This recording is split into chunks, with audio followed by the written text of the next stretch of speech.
बिस्मिल्लाहिर्रहमानिर्रहीम। अस्सलाम वालेकुम नाज़रीन, आप यूट्यूब चैनल देख रहे हैं। मैं इमरान खान हूं। जो खबर मैंने आपको दी थी उसकी तस्दीक हो गई है और खैबर पख्तूनख्वा की हुकूमत ने बजट कैसे पास किया, ये मामला खुलकर सामने आ गए हैं। ये टोटल 6 पॉइंट्स हैं छोटे छोटे, उनमें सारे बजट की कहानी है। सलमान अकरम राजा साहब ने भी जो मैंने खबर दी थी उसकी तस्दीक कर दी है। यानी वो भी यही कह रहे हैं कि 27 तारीख या ज़्यादा से ज़्यादा 30 जून तक बजट जो है वो पास होना था। अगर वो ना हो जाता तो मालियाती तौर पे सूबे का जो है वो नुकसान हो जाता, और खान साहब का मकसद ये नहीं था कि कोई ऐसा नुकसान हो जाए, हुकूमत गिर जाए। तो पार्टी ने फिर फैसला किया कि बजट पास करवाया जाए। लेकिन उन्होंने ये भी कहा कि 23 जून को जो बजट पास किया गया वो उजलत में पास हुआ है। ताहम अब तमाम मामला खान साहब के सामने है, ये भी उन्होंने कंफर्म कर दिया। और उन्होंने कहा जी खान साहब की जानिब से बजट की मंजूरी के खिलाफ वाज़ेह हदायत ना होने की सूरत में पॉलिटिकल कमेटी का बजट पास करने की इजाजत देना बिल्कुल दुरुस्त फैसला था। ताहम 23 जून को बजट पास करना जरूरी नहीं था, 27 जून तक इंतजार हो सकता था। कल खान साहब ने बजट की तफसीलात तलब की और किसी बरहमी का एज सच इजहार नहीं किया। फिर उन्होंने एक और बात की कि 30 जून तक बजट पास करना एक फरीजा था। 22 जून को पॉलिटिकल कमेटी ने सूबाई पार्टी के फैसले की तौसीक की।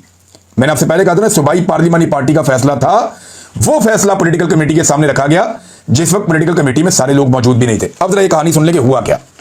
सिंपल कर देते हैं आपके लिए। नंबर 1, हुकूमत वाकई खतरे में थी। अली अमीन गंडापुर को कम से कम इस बात का यकीन था कि उनकी हुकूमत गिरा दी जाएगी। मामला ट्रिगर हुआ था जब अमेरिका में फील्ड मार्शल आसिम मुनीर साहब की मौजूदगी में एहतजाज किया गया पाकिस्तानी सिफारत खाने के बाहर। यहां से मामला शुरू होता है, ट्रिगर हो जाता है। वैसे भी कोई मामला इतने अच्छे तो चल नहीं रहे थे। उसके बाद धमकियां लगती हैं और अली अमीन गंडापुर साहब को पूरा यकीन आ जाता है कि उनकी हुकूमत गिरा दी जाएगी। नंबर 2 पॉइंट, पार्लिमानी पार्टी जो सूबाई है उसका एक इजलास होता है, उसके अंदर सारे एमपी वगैरह होते हैं। पार्लिमानी पार्टी का मतलब है जितने अरकान असेंबली हैं वो सारे आ जाते हैं। तो सूबाई पार्लिमानी पार्टी का इजलास होता है, उसमें अली अमीन गंडापुर साहब ब्रीफिंग देते हैं, कुछ और लोग भी बातचीत करते हैं और वो मुत्तफिका तौर पे फैसला कर लेते हैं। हालांकि उनमें बहुत सारे इख्तलाफ आते हैं, 3 4 5 ग्रुप बने हुए हैं उनमें, लेकिन वो फैसला करते हैं कि हुकूमत हम नहीं गिरने देंगे, बजट हम पास करवा देंगे। ये फैसला 22 तारीख की रात को सियासी कमेटी के अंदर रखा जाता है। जो सियासी कमेटी बनी हुई है उसकी एक ऑनलाइन मीटिंग चल रही थी, बहुत सारे लोग उसमें मौजूद थे। उस कमेटी के सामने यह फैसला रखा जाता है, उसे आगाह किया जाता है जनाब सूबाई जो पार्लिमानी पार्टी है या तमाम एमपी हैं उन्होंने फैसला कर लिया बजट पास करवाएंगे और मुत्तफिका तौर पे फैसला हुआ, हम आपको आगाह कर रहे हैं। सियासी कमेटी मशवरा देती है कि ये करें, जरूर करें, लेकिन मैक्सिमम टाइम ले लें। अलीमा खान साहिबा से एंगेजमेंट की जाती है और वो ये कहती हैं जनाब कि जिन लोगों को इमरान खान बुला रहे हैं वो मिलने की कोशिश तो करें, उन्होंने तो कोशिश ही नहीं की। नंबर 2, वो ये कहती हैं कि मैक्सिमम टाइम आप ले लें, खतरे से पहले पहले आप बजट पास करवा लीजिएगा। तो ये तय पा जाता है कि 27 तारीख को बजट पास होगा और उससे पहले तमाम एमपीएस अली अमीन गंडापुर साहब लेकर अडियाला जेल जाएंगे। ये हो गया जी मामला। लेकिन फिर अचानक से बजट पास हो जाता है, जिसके बारे में अभी सलमान अकरम राजा साहब भी कह रहे हैं। ये बजट पास होना था, ये बजट खैबर पख्तूनख्वा की हुकूमत को पास करवाना ही पड़ना था। उसका रीजन ये है कि उनकी हुकूमत गिर जाती, लेकिन इसको पास करवाने से पहले तरीकाकार वो अडॉप्ट नहीं किया गया और अचानक से बजट पास करवाया गया और कोई कोशिश इमरान खान साहब को मिलने की संजीदा नहीं की गई, जिसकी वजह से अवामी रद्द-ए-अमल आया। और अवामी रद्द-ए-अमल को कोई गद्दारी कह रहा है, कोई ये कह रहा है, कोई वो कह रहा है, ये भी ओवरडू हो जाता है। लेकिन मामला सादा यह है कि जिन लोगों ने यह रद्द-ए-अमल दिया उन्होंने इमरान खान के और इमरान खान की बहनों के स्टेटमेंट के बाद और अली अमीन गंडापुर साहब ने जो बहुत जोरदार किस्म के बयानात दे दिए थे, या बाबर सवाती साहब ने या बाकी लोगों ने, उन बयानात के बाद उन्होंने उम्मीदें बांध ली थी कि लो जी पीटीआई डट गई है। लेकिन अचानक बजट पास होने से उनको भी धचका लगा, जैसे इमरान खान की बहनों को लगा, जैसे मीडिया को लगा, बाकी लोगों को। तो ये चीजें फिर रिपोर्ट हुई। तो अब सारा मामला क्लियर हो गया है कि हुकूमत बचाने के लिए ये किया गया। पीटीआई के वो तमाम धड़े जो एक दूसरे के दुश्मन है उन्होंने हुकूमत बचाने के लिए इकट्ठे होकर फैसला किया और इमरान खान साहब को इस फैसले पर कोई बहुत गुस्सा भी नहीं आया। अगर वो रद्द-ए-अमल देते तो वो सबके सामने आ जाता। बहरहाल इमरान खान साहब ने ये जरूर कहा कि मेरे पास पहले अली अमीन गंडापुर को आना चाहिए था बजट पास करने से पहले, लेकिन वो नहीं आए। और कुछ लोग ये क्लेम करते हैं कि अली अमीन गंडापुर साहब जब चाहें वो मिल सकते हैं, जैसे कि बैरिस्टर सैफ मिल सकते हैं, कुछ और लोग मिल सकते हैं। लेकिन फिर गंडापुर साहब जो है वो इमरान खान साहब को जब मिलते हैं तो नए टेस्ट या नए इम्तिहान में वो पड़ जाते हैं। मेरे ख्याल में वो भी एक मुश्किल उनके लिए पैदा हो जाती है। मुराद सईद साहब का एक स्टेटमेंट है और मुराद सईद साहब ने अपनी पार्टी को ये वार्निंग दे दी है। वो कहते हैं मौजूदा हालात में जहां आवाम का एतमाद बहाल करने के लिए जरूरी है कि पार्टी की आदत इमरान खान की रिहाई और उसके कॉज से अपनी कमिटमेंट का इजहार और यकीन दहानी के लिए भरपूर एहतजाजी तहरीक का ऐलान करे और तैयारियों का जो है बाकायदा आगाज करे। वहीं इमरान खान और बुशरा बीबी और दीगर नाहक कैद असीरान को कैद में जिस गैर इंसानी सलूक का सामना है और जैसे इमरान खान को तोड़ने के लिए उन्हें और उनकी अहलिया को वसीयत दी जा रही है, वो भी हमारे लिए बहैसियत कौम अफसोस का मुकाम है। देखिए ये बात ठीक है, एक हफ्ते से तो बुशरा बीबी का भी उनकी एक बेटी का ऑडियो मैसेज है वो मैंने सुना है। वो बता रही जी मेरी छोटी बहन है, वो गई है बुशरा बीबी को मिलने के लिए अपनी माँ को, तो उसको मिलने नहीं दिया गया, वो रोती हुई वापस आई, 5 घंटे उसको इंतजार करवाया गया। और बुशरा बीबी कहते हैं जी बीमार भी हैं और वो ये भी बता रही थी उनकी बेटी उस ऑडियो के अंदर कि उनका कूलर ख़राब है और वो बहुत गर्मी में शदीद हबस के अंदर वो वहाँ पे रह रही हैं और उन्होंने बार बार अपील की है मेरा कूलर ठीक किया जाए, लेकिन वो नहीं किया जा रहा। तो और बहुत सारी बातें उनकी बेटी कह रही थी कि ये किस तरह का निज़ाम है, किस तरह की हुकूमत है, हमारे इंसानी हकूक भी हमें नहीं मिल रहे। बहरहाल ये मामला तो है, ये बात ठीक की है मुराद सईद ने। अच्छा जी, उसके बाद वो एंड में जो बात करते हैं अपनी क़यादत को एक बार फिर, और इस मरतबा पब्लिक फोरम पर मुखलिसाना मशवरा देता हूं, मैं पहले दिन से इस बात पर कायल हूं कि इमरान खान को हटाने वालों की प्लानिंग में इमरान खान की वापसी शामिल नहीं है, और इसके लिए वो हर हद तक जाएंगे और जा रहे हैं। अगर हम नादानिस्ता और खुदा न खास्ता उनकी प्लानिंग में इस्तेमाल हो गए तो इन तक तो शायद किसी हद तक अवाम की रसाई ना हो, मगर जैसे ही दीगर सियासी शख्सियात के घर बार और गिरेबान अवाम की रसाई में है, वैसे ही हमारे भी गिरेबान अवाम के हाथ में होंगे। और जहां हमें इमरान खान के नाम पर इस कौम ने सर आंखों पर बिठाया है, कौम के गजब का निशाना हमने भी बनना है। इमरान खान की खातिर ना सही, अपनी खातिरी मामलात की संगीनी का एहसास कर लें। ये जनाब वार्निंग दी है, मुराद सईद साहब ने खबरदार किया है कि जनाब बच जाओ अवाम के गजब से, अपना किबला दुरुस्त कर लो, क्योंकि जो ताकतवर हल्के इमरान खान साहब को माइनस कर रहे हैं उन तक अगर अवाम ना भी पहुंची तो हमारे तक तो पहुंच ही जाएगी, क्योंकि हमने इमरान खान को आज़ाद करवाने के नाम के ऊपर वोट लिए हुए हैं। नाज़रीन, ताकतवर हल्कों का जिक्र आया तो वो एक बड़ा ज़बरदस्त खेल खेल रहे हैं, और मैंने आपको थोड़ा सा पहले भी बताया था कि पाकिस्तान तहरीक इंसाफ के MNAs को फारग करके वहां पे री इलेक्शन करवा के और PMLN को सीटें जितवा के लाया जाएगा, ताकि 2/3 अक्सरियत मजीद मजबूत हो जाए और जिस तरह की भी पाकिस्तान के अंदर आईनी तरमीम करनी पड़े वो की जाती रहें। इसमें अभी पहले मरले में फैसलाबाद में एक बड़ा काम शुरू हो गया है। इस हवाले से उमर अयूब साहब ने भी एक ट्वीट किया है, कुछ वकला से बात हुई, उन्होंने भी बताया कि वहां पे जुडिशरी के ऊपर बड़ा शदीद दबाव है, रात गए तक जो है अदालतें लगाई जा रही हैं और ऊपर नीचे टाइम देकर जो है वो ट्रायल किया जा रहा है। उमर अयूब साहब कहते हैं जी कि जो एंटी टेररिस्ट कोर्ट है फैसलाबाद के जज, उन्होंने वकला को कहा है कि रात 8 बजे भी आ जाएं, क्योंकि ट्रायल जो है वो मुकम्मल करना है। ये किस किस्म का इंसाफ हो रहा है और ये किस किस्म की टाइमिंग्स हैं जो इंसाफ के लिए चुनी जा रही हैं। कैंगरू कोर्ट्स जो हैं वही इसी तरीके से ऑपरेट होती हैं, नॉर्मल कोर्ट्स तो ऐसे ऑपरेट नहीं होती। उन्होंने कहा जी मैंने अपने वकला को कह दिया कि मेरी जो एग्जम्पशन है वहां पे अदालत में पेशी से, वो जनाब आप विड्रॉ कर लें, क्योंकि ये बहुत ही अजीबोगरीब किस्म का ट्रायल हो रहा है।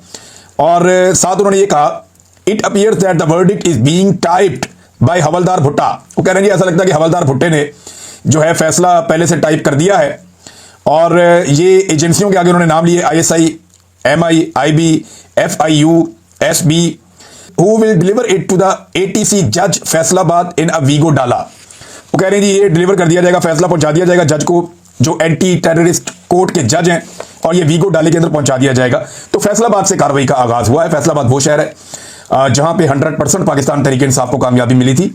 इस बात का मियां साहब को, मरियम नवाज को, बाकी लोगों को बहुत दुख है, क्योंकि फैसलाबाद, ये याद रखिएगा, ये वो शहर था जब परवेज मुशर्रफ का तोती बोलता था ना, उस वक्त भी फैसलाबाद ने नवाज शरीफ के तमाम उम्मीदवारों को जितवाया था, और परवेज मुशर्रफ के मार्शल लॉ में भी फैसलाबाद ने नवाज शरीफ के हक में फैसला दिया था। ये मैं बात कर रहा हूं सन 2002 के इलेक्शन की। लेकिन अब सूरत हाल ये होगी कि पूरे फैसलाबाद में सारी सीटें क्लीन स्वीप कर दी थी पाकिस्तान तहरीक इंसाफ ने, और इस बात का मियां साहब वगैरह को बड़ा दुख है। तो फैसलाबाद से आगाज कर रहे हैं, 9 मई को लेकर वहां पे सजाएं दी जाएंगी। MNAs को जो है वो नाअहल करने का फैसला किया गया है, और वहां पे अपने MNAs लाए जाएंगे, इसकी कोशिश की जाएगी। तो घिनौना खेल जो पाकिस्तान में चल रहा है वो अभी तक चल ही रहा है। और हुकूमत की तरजीहात आप चेक करें कि वो एतराज इस बात पे करते हैं कि जनाब हर चीज में कैदी नंबर 804 को क्यों लाया जाता है। बिलावल ने भी यही कहा कि चाहे जंग की बात हो, चाहे मईशत की बात हो, चाहे कोई भी बात हो, ये कहते हैं जी कैदी नंबर 804 को रिहा कर दें। यही बात जो है वो तारड़ साहब भी कह रहे थे, वजीर कानून। वैसे उन्होंने बड़ी मायूब और बड़ी घटिया बात भी की है कौमी असम्बली में खड़े होकर इमरान खान और उनकी अहलिया के बारे में, जो इंतहाई नामुनासिब है। किसी की निजी जिंदगी पे ऐसे कमेंट करना या इस तरह की बातें करना, ये इंतहाई नाजेबा हरकत है और घटिया हरकत है, ये नहीं करनी चाहिए थी। हाँ, लेकिन ये मैं आपको बता देता हूं कि ये बार बार जो कहते हैं ना कैदी नंबर 804 को बीच में ले आते हैं और हर चीज के अंदर उसको लाके शामिल करते हैं, तो एक्चुअली कैदी नंबर 804 की रेलिवेंसी बहुत बड़ी है। देखिए, मैंडेट जिसका छीना गया वो कैदी नंबर 804 का छीना गया ना, तमाम इंसानी हकूक भी उससे छीने गए हैं। आइन में जो तरामीम की गई हैं वो इमरान खान की वजह से की गई हैं, इसी कैदी की वजह से की गई हैं। और जो अदलिया का हुलिया बिगाड़ा गया है वो इसी कैदी की वजह से बिगाड़ा गया है। कोई एक तकरीर, कोई एक प्रोग्राम इनका या कोई एक मनसूबा इनका इमरान खान के या कैदी नंबर 804 के बगैर मुकम्मल नहीं होता। एस्टेब्लिशमेंट की गुलामी की जो इंतहा कर दी है मौजूदा सियासी जमातों ने, वो कैदी नंबर 804 के खौफ की वजह से की है। हत्ता कि एक ऐसा अमरीकी सदर जिसके बारे में बहुत सारे तनाज़ात भी हैं, उसे अमन के नोबेल इनाम के लिए नामजद कर दिया गया, और उसकी वजह क्या है? यही कैदी नंबर 804। अरबों रुपए के इश्तिहारात दिए जाते हैं अपनी मशहूरी के लिए, क्योंकि कैदी नंबर 804 का मुकाबला नहीं कर सकते। मीडिया पर पाबंदियां लगाई गई, इंसानी हकूक की पामालियां की गई, हर चीज पे कैदी नंबर 804, इनकी नजर, इनका फोकस सिर्फ वहीं पे होता है। फोबिया हो गया इनको इमरान खान का, और वो होना ही था, क्योंकि पूरी कौम इस वक्त इमरान खान के साथ खड़ी है। यानी आप ये देख लेना कि अवाम में मकबूल कौन है। आप कहीं पे कोई भी सर्वे करवा कर देख लें, किसी भी कंपनी से करवा कर देख लें, आपको पता चल जाएगा कि अवामी मकबूलियत में इमरान खान का ये कहीं मुकाबला नहीं कर पा रहे, इमरान खान से बहुत पीछे हैं। अच्छा, जब अपोजिशन, ये वाली अपोजिशन महंगाई पे निकलना चाहे या फलस्तीन के मामले पे निकलना चाहे तो इनको डंडे भी मारते हैं। बल्कि अजीब बात आपको बताता हूं कि कैदी नंबर 804 की जमात के अलावा बाकी तमाम जमातों को थोड़ा बहुत उनका जमहूरी हक मिल जाता है कि आप आए आकर अपना एहतजाज करें, लेकिन कैदी नंबर 804 को नहीं मिलता या उसकी जमात को नहीं मिलता, ना उन्हें इंसाफ मिलता है। तो एक्चुअली ये पूरा मुल्क, पूरा निजाम, एस्टेब्लिशमेंट सारे इमरान खान के फोबिया का शिकार है। यानी आप कोई भी सवाल इमरान खान से रिलेटेड करें, इनके मुंह से झाग निकलना शुरू हो जाती है, परेशान हो जाते हैं, क्योंकि इमरान खान ने अपनी रेजिलियंस से इनसे इनका सियासी मुस्तकबिल जो है वो मशकूक बना दिया है। इन्हें आइडिया ही नहीं है कल इनके साथ क्या होगा, और इसी डर की वजह से ये इस इक्तदार के साथ चिमटे हुए हैं और बेचारे जूते पॉलिश कर रहे हैं। दूसरा रास्ता ही कोई नहीं इनके पास। नाज़रीन, जो जजेस लाए जा रहे हैं उनकी हालत आप चेक करें। यहां पे एक जज हैं मोहतरम सरफराज डोगर साहब, इन्हें लाया गया है इस्लामाबाद हाई कोर्ट में, और इनका आप स्टेटमेंट देखेंगे आप हैरान हो जाएंगे कि पाकिस्तान में आइन कहां पे और कानून कहां पे है। चेयरमैन पीसीबी मोहसिन नकवी की तैनाती के खिलाफ दरखास्त दायर हुई थी। उसकी समाअत के दौरान कायम मकाम चीफ जस्टिस सरफराज डोगर ने मोहसिन नकवी के हक में हैरानकुन रिमार्क्स दे दिए। यानी चीफ जस्टिस ने कहा कि चेयरमैन पीसीबी की कारकर्दगी उम्दा है। यानी आप कैसे फैसला कर सकते हैं, इतने सारे टूर्नामेंट हार के बेड़ा गर्क हो गया पाकिस्तान का और कारकर्दगी उम्दा है। ये फैसला आप कैसे कर सकते हैं कि कारकर्दगी उम्दा है? मुल्क में क्रिकेट के मुख्तलिफ टूर्नामेंट का इनेकाद किया जा रहा है, और भाई वो तो शुरू से हो रहे हैं और बहुत ज्यादा हो रहे हैं। अगर उनके तकर्रर के अमल में आईने पाकिस्तान और पीसीबी के दस्तूर की खिलाफ वर्जी हुई है तो उसको छोड़कर आगे चले। ये स्टाइल था काजी फायदी साहब का, याद है आपको? जैसे कोई आइन की या कानून की बात आती थी तो काजी फायदी साहब अदालत में बैठ के क्या कहते थे? आगे बढ़े, छोड़े इसको, आगे चले, छोड़े इसको, आगे चले। वही स्टाइल जो है वो कॉपी किया है सरफराज डोगर साहब ने, ऐसा लगता है। और वो भी कह रहे हैं कि अगर उनके तैनाती के दौरान कोई आइन में या दस्तूर में किसी चीज की खिलाफ वर्जी की गई है तो छोड़े उसको, बस आगे चले। उन्होंने कहा सारा कुछ ठीक तो चल रहा है, आपको तकर्रुर से क्या मसला है? वकील ने कहा कि जनाब तैनाती का नोटिफिकेशन गैर आईनी और गैर कानूनी है, ये मसला है। तो चीफ जस्टिस हंसना शुरू हो गए। उन्होंने कहा जनाब मैं उनको कह देता हूं कि नया नोटिफिकेशन जारी कर दें। आप अंदाजा करें कि ये अदालतें कितनी कंप्रोमाइज हो चुकी हैं। अदालतें, यानी जब जजेस को ऐसे लाया जाएगा कि एक जज, वो इतने नीचे के लेवल के जज हैं, उनको उठा के लाके एक और अदालत में बैठा के वहां पे उन्हें चीफ जस्टिस बना दिया जाएगा। तो फिर उनको इसीलिए बनाया गया ना कि जो उन्हें कहा जाता है वैसे वो ऐसा लगता करते हैं। यानी ये तो दिखाई दे रहा है कि वो आइन कुछ और कह रहा है, कानून कुछ और कह रहा है, ज़ाब्ते और दस्तूर कुछ और कह रहा है, जो कवायद है वो कुछ और कह रहे हैं, लेकिन वो कहते हैं छोड़ो सारी चीजों को, खैर है इसके बगैर भी चलेगा, आगे बढ़ो, बस काम बहुत अच्छा चल रहा है, मजा आ रहा है। भी जब आप चीफ जस्टिस की कुर्सी पे बैठ जाएंगे तो काम तो अच्छा ही चलेगा, मजा ही आएगा। जिनका हक मारा गया है उनसे पूछे ना कि उनका हक कैसे मारा गया। अब यही मोहसिन नकवी साहब है, इनके हवाले से एक और खबर लगी हुई, अंडरपास फटाफट ये बनाते हैं, सड़कें वड़के बनाते हैं। अब ऊपर नीचे खबरें आ रही हैं और बार बार खबरें आ रही हैं कि सड़कें धंस जाती हैं, कभी कभी अंडरपासों के अंदर पानी भर जाता है और कोई इन्हें पूछने वाला नहीं है। अरबों रुपए के प्रोजेक्ट्स हैं, ये अरबों रुपए के प्रोजेक्ट्स हैं, लेकिन कोई जवाबदेह नहीं है कि, और जवाब देने का किसी का दिल भी नहीं करता। या कौमी असेंबली में किसी ने सवाल पूछ लिया तो रजा हयात हराज साहब खड़े हुए। ये वैसे एस्टेब्लिशमेंट के बहुत करीबी सियासतदान है, हमेशा उन पॉलिटिकल पार्टीज में रहते हैं जो एस्टेब्लिशमेंट के करीब होती हैं और जो एस्टेब्लिशमेंट की मदद से इक्तदार में आती हैं। पीटीआई में भी गए थे ये हर जमात के अंदर चले जाते हैं, जो काफ लीग में भी चले गए थे। यानी जहां पे एस्टेब्लिशमेंट वहां पे ये लोग हैं। कुछ सियासतदान ऐसे हैं ना, वो एस्टेब्लिशमेंट की तरफ से हमेशा खेलते हैं। अब वो ये कह रहे हैं कि शर्म की बात है कि एक रुकन उठकर कहता है कि हमें बताया जाए कि फील्ड मार्शल, एयर चीफ और जर्नैल की तनख्वाह क्या है। यानी इसमें शर्म की बात क्या है भाई? क्या उन्हें तनख्वाह जो है वो कौमी खजाने से नहीं मिल रही? भाई तनख्वाह पूछना कौन सी शर्म की बात है?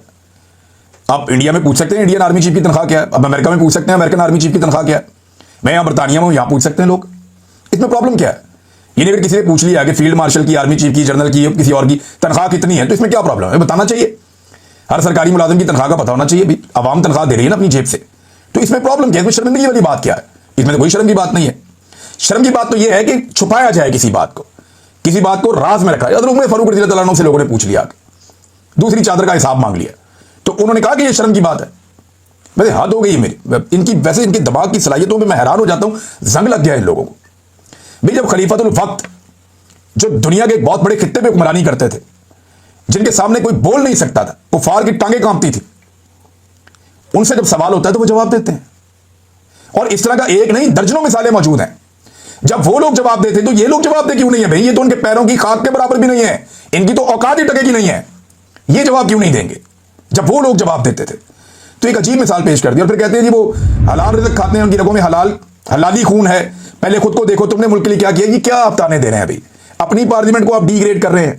सियासतदान ने मुल्क बनाया था, किसी जर्नैल ने मुल्क नहीं बनाया था, एक वकील था, सियासतदान था, अवाम ने एफर्ट की थी। अवाम को इतना घटिया मत समझें, अवामी नुमाइंदगान की तजलील मत करें। आप भी अवाम से वोट लेकर आते हैं। हैरत हुई वैसे मुझे इस बात के ऊपर। रजा हयात हराज साहब गालिबन ये बात कर रहे थे।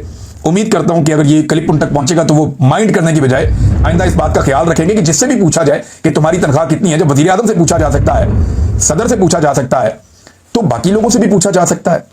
जब हजरत उमर फारूक रज़ी अल्लाह अन्हु से सवाल हो सकता है तो फिर बाकियों से भी सवाल हो सकता है।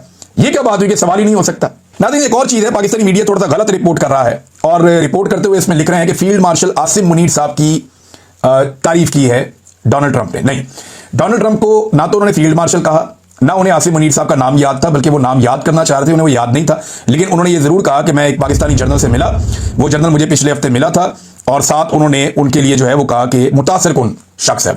ये उन्होंने आसिम मुनीर साहब के लिए कहा। देखिए, वो पाकिस्तान के आर्मी चीफ है, पाकिस्तान की वजह से उनकी इज्जत है। इस सीट के ऊपर कोई और होता तो उसकी भी ये इज्जत होती। लेकिन यहां पे खास तौर पे जब मोदी का जिक्र किया इसी जुमले में अगले सांस में डोनाल्ड ट्रंप ने, तो उन्होंने कहा कि मोदी मेरा दोस्त भी है, मोदी एक ग्रेट इंसान है, और मोदी की 3 तारीफें की उन्होंने। आसिम मुनीर साहब का उन्हें नाम भी याद नहीं था, नरेंद्र मोदी का उन्हें नाम याद था, और मोदी की उन्होंने 3 तारीफें की उसी लम्हे। लेकिन साथ उन्होंने कहा कि मैंने इन दोनों मुल्कों को थ्रेट किया था जंग रोकने के लिए कि बाद आ जाओ नहीं तो अमेरिका ट्रेड बंद कर देगा, और दोनों ने कहा नहीं नहीं हम आपके साथ ट्रेड करना चाहते हैं। मोदी ने भी और उन्होंने भी कहा कि हम आपके साथ ट्रेड करना चाहते हैं, कारोबार करना चाहते हैं, लिहाजा जंग बंद ना की जाए। आजकल डोनाल्ड ट्रंप ने अपनी गेम बहुत उठाई हुई है और वो कोशिश कर रहे हैं कि अमन का नोबेल प्राइज जो है वो डोनाल्ड ट्रंप को मिल जाए, उनकी ख्वाहिश है, और उसके लिए जो है वो एक ग्राउंड बनाई भी जा रही है। लेकिन नाज़रीन, जब से दुनिया बनी है ना, एक बात तो बड़ी पक्की है, अब तारीख उठा के पढ़ लें कि बात हमेशा ताकतवर की सुनी जाती है, ताकतवर की गलत बात भी बात औक़ात बड़े गौर से सुनी जाती है। मिसाल के तौर पे जंगबंदी जब करवाई गई अमेरिका की जानिब से, बेशक वो एक ताकतवर मुल्क है, तो रूस की और यूक्रेन की जंगबंदी करवाई गई जहां पे दोनों एक दूसरे को मार रहे हैं। पाकिस्तान की और इंडिया की जंगबंदी करवाई गई जहां पे दोनों एक दूसरे को मार रहे हैं। ईरान की और इसराइल की जंगबंदी करवाई गई जहां पे दोनों एक दूसरे को मार रहे हैं। लेकिन कभी आपने देखा कि इसराइल की फलस्तीनियों के खिलाफ जंगबंदी करवाई जाए? वो नहीं करवाई जाती। क्यों? क्योंकि वहां पे एक फरीक मार रहा है और दूसरा निहत्ता मार खा रहा है। तो इसी को कहते हैं कि जुर्म ज़ईफ़ी की सजा मर्गे मफाजात। ये कितनी अफसोसनाक सूरत हाल है।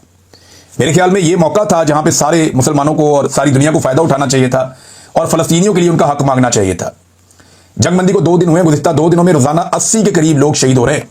ये कल की जो रिपोर्ट है, परसों 80 के करीब थे, कल की रिपोर्ट में 78 गाजा में फलस्तीनी शहीद हुए हैं। इसराइल अपना सारा भड़ास जाके गाजा में निकाल रहा है, ऐसा लगता है। इंतहाई अफसोसनाक है। तमाम ममालिक को, तमाम इंसानी हकूक़ की तंजीमों को इस मामले के ऊपर फोकस करना चाहिए, क्योंकि अगर ये मामला ठीक हो जाता है ना, फलस्तीनियों को उनका हक मिल जाता है, तो इस खित्ते के अंदर फिर देर पा अमन हो जाएगा। वरना ये मसला ऐसे ही रहेगा और बार बार यहां पे चिंगारी भड़कती रहेगी। अब तक के लिए इतना, अपना ख्याल रखिएगा, अपने चैनल का। अल्लाह हाफिज़।